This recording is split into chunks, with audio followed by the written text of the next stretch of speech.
Hello दोस्तों, आज हम जानेंगे कि इंडिया में एनर्जी रिवॉल्यूशन होने वाला है क्योंकि एक स्कीम आया है जिसको हम कहते हैं समुद्र मंथन। तो ये 84 करोड़ का मेगा ऑयल एंड गैस को एक्सप्लोरेशन करने का स्कीम आया है। तो उसके बारे में हम डिटेल्स में जानते हैं। तो पहले तो हम इंट्रोडक्शन जान लेते हैं कि आखिर क्या है समुद्र मंथन योजना। तो भारत सरकार ने देश की ऊर्जा सुरक्षा को मजबूत बनाने की दिशा में एक ऐतिहासिक फैसला लिया है। तो केंद्रीय मंत्रिमंडल ने समुद्र मंथन यानी नाम की एक विशाल योजना को मंजूरी दी है जिसकी कुल लागत 84 करोड़ होगा। यह योजना भारत के समुद्री क्षेत्र में तेल और प्राकृतिक गैस की खोज को तेज करने के लिए शुरू की गई है। तो इस योजना का उद्देश्य सिर्फ नए तेल और गैस के भंडार ढूंढना नहीं है, बल्कि भारत को ऊर्जा के मामले में अधिक आत्मनिर्भर बनाना भी है। तो इसके कुल बजट कितने होंगे? जैसे मैंने कहा है 84 करोड़। तो फोकस क्या रहने वाला है? तो अप्सरा यानी समुद्र में तेल और गैस की खोज करना होगा।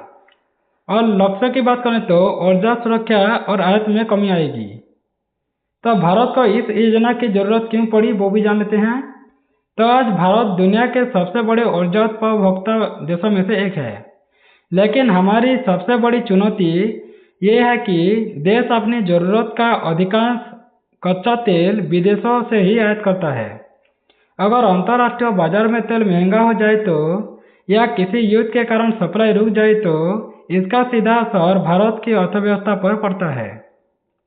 तो भारत अपनी तेल जरूरतों का बड़ा हिस्सा आयात करता है, तो विदेशी तेल पर निर्भरता आर्थिक जोखिम बढ़ा देता है।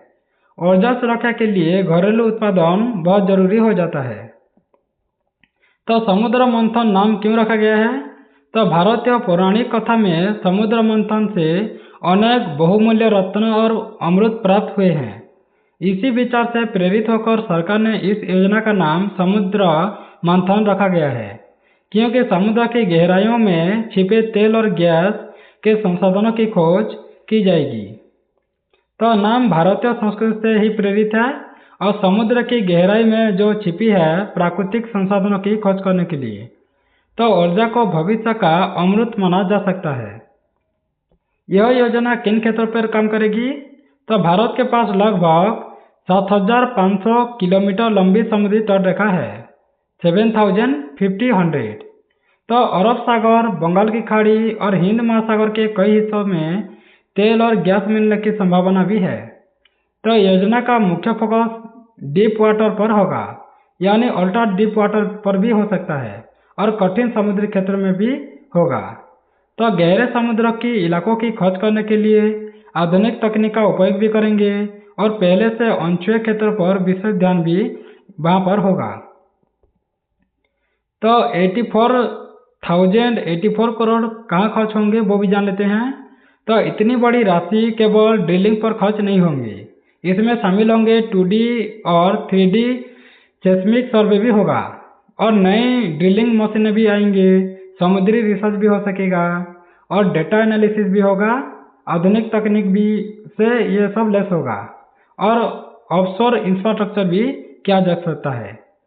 तो वैज्ञानिक सर्वेक्षण हो सकता है, हाईटेक उपकरण भी होंगे और बेहतर खोज प्रणाली भी की जाएगी। तो भारत को इससे क्या फायदा होगा? तो अगर नए तेल और गैस भंडार मिलते हैं तो भारत को हर साल अरबों डॉलर की विदेशी मुद्रा का बचत हो सकता है और घरेलू उत्पादों को बढ़ाने से तेल आयात कम भी होगा। तो इंपोर्ट बिल कम हो जाएगा, विदेशी मुद्रा की बचत हो पाएगा और ऊर्जा सुरक्षा मजबूत होगी और आर्थिक स्थिरता भी बढ़ जाएगी। तो विदेशी कंपनियों की क्या भूमिका होगी? तो ऑफशोर ड्रिलिंग बहुत ही महंगी पड़ता है और तकनीकी रूप से कठिन भी होता है। तो इसीलिए सरकार अंतर्राष्ट्रीय कंपनियों को भी निवेश के लिए प्रोत्साहन कर सकता है।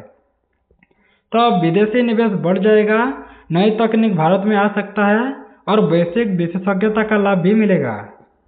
तो रोजगार पर क्या असर पड़ेगा? तो इतनी बड़ी परियोजना में हजारों प्रत्यक्ष और लाखों अप्रत्यक्ष रोजगार के अवसर भी पैदा हो सकते हैं, जैसे इंजीनियरिंग में जियोलॉजिस्ट में, समुद्री विशेषज्ञ में, तकनीशियन में, जहाज निर्माण के उद्योग में, लॉजिस्टिक सेक्टर पर और बहुत सारे ऐसे बड़ा लाभ मिल सकता है। तो इससे नए रोजगार मिलेंगे, स्किल डेवलपमेंट होगा और तटीय राज्यों में आर्थिक गतिविधि भी हो सकता है।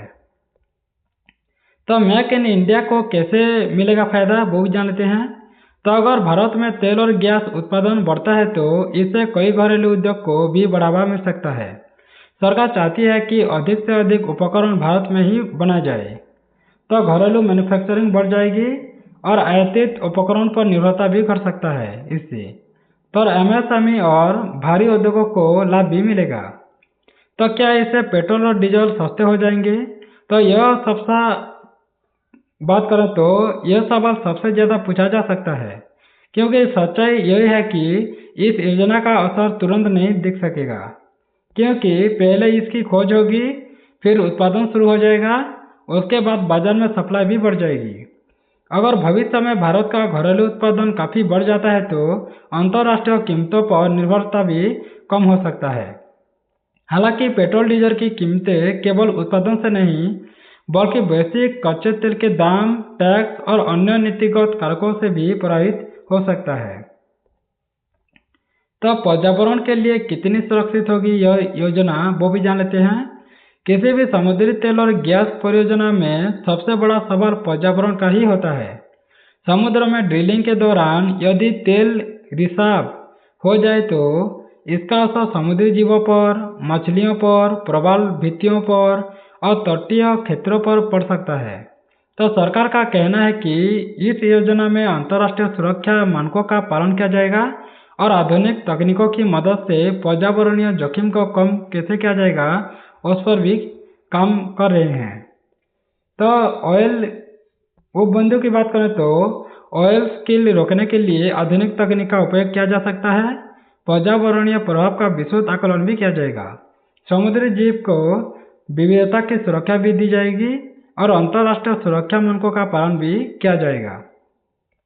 तो आधुनिक तकनीक की क्या भूमिका होगी वो भी जान लेते हैं। तो समुद्र की गहराई में तेल और गैस की खोज आसान नहीं होता है, इसके लिए अत्याधुनिक तकनीकों की जरूरत भी होती है।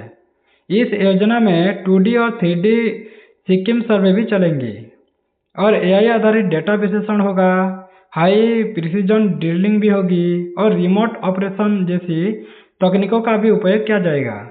इससे क्या होगा, एआई और बिग डेटा का उपयोग हो सकता है, 3D स्किम्पिंग की मैपिंग भी होगी और आधुनिक ड्रिलिंग मशीनें भी आएंगी और तेज और सटीक खोज भी किया जा सकता है।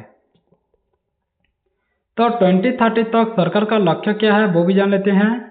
तो सरकार चाहती है कि वर्षों 2030 से लेकर 31 तक भारत के समुद्री क्षेत्रों में बड़े पैमाने पर खोज किया जाए और उत्पादन क्षमता को विकसित हो जाए।